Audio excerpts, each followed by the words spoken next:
made the creation without any example and without the advice of a counsel or the assistance of a helper. He created the earth and suspended it, retained it without support, made it stand without legs, and raised it without pillars. He brought out the creation by his power and made the winds blow with his compassion. Then he decorated the heavens with the stars and the light of the meteors and set the shining sun and the bright moon in an orbit that rolls around. Praise be to Allah when the night falls and darkens, and praise be to Allah when the stars shine and set. Look at the sun and the moon, the plants and the trees, the water and the stones, at the alternation of day and night, the gush of the oceans, the great number of the mountains, and the height of their peaks, at the difference of languages and the variety of tongues. Look at the ant, with its small body and delicate form. See how it crawls on the earth and leaps at its livelihood. It carries the grain to its hole and stores it in its storage. It collects during the summer for the winter, and during strength for the period of its weakness.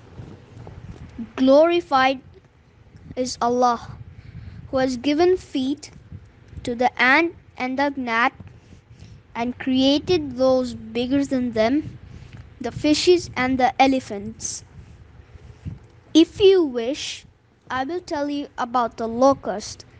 Allah gave it two red eyes with pupils like two moons, made it small ears, opened for it a suitable mouth, and gave it a keen sense. He gave it two front teeth to cut with and to sickle, like feet to grip with. The birds are subject to his commands. He knows the number of their feathers and the count of their breadths. He has made their feet stand on water and on land.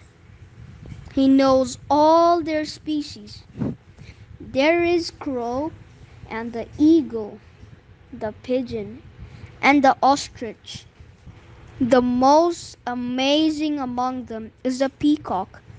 In its creation, which Allah has created in the finest harmony and arranged its hues in the best composition, with wings well tacked together and a long trailing tail.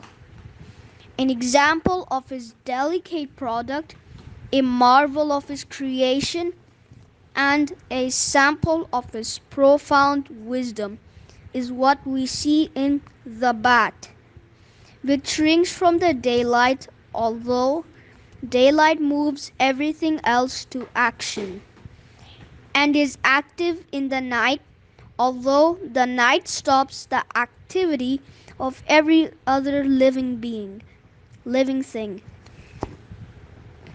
God is aware of the cries of the beasts in the forest, of the sins of the people in private, of the movements of the fishes in deep oceans, and the uproar of the waters by strong winds. Everything submits to him, and everything exists by him. He is the recourse of every poor, the honor of the lowly, the might of the weak, and the comfort of the grieved. He hears the speech of every speaker and knows the secret thoughts of one who keeps silent. He provides the livelihood of every living thing, and to him returns everything that dies. David, the author of the Psalms and the reciter of the dwellers of paradise, used to make baskets of palm leaves with his own hands, and he would say to his companions, "Which one of you will help me sell them?"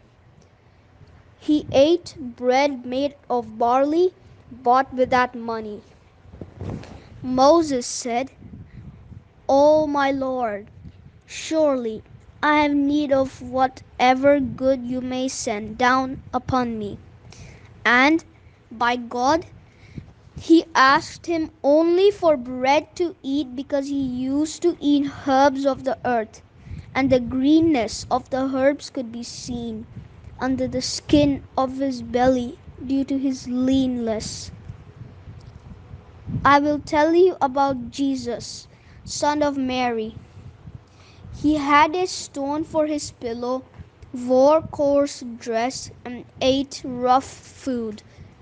His lamp at night was the moon and the earth's vast expanse east and west. His roof during the winter, his dress and relish were what grows from the earth for the cattle.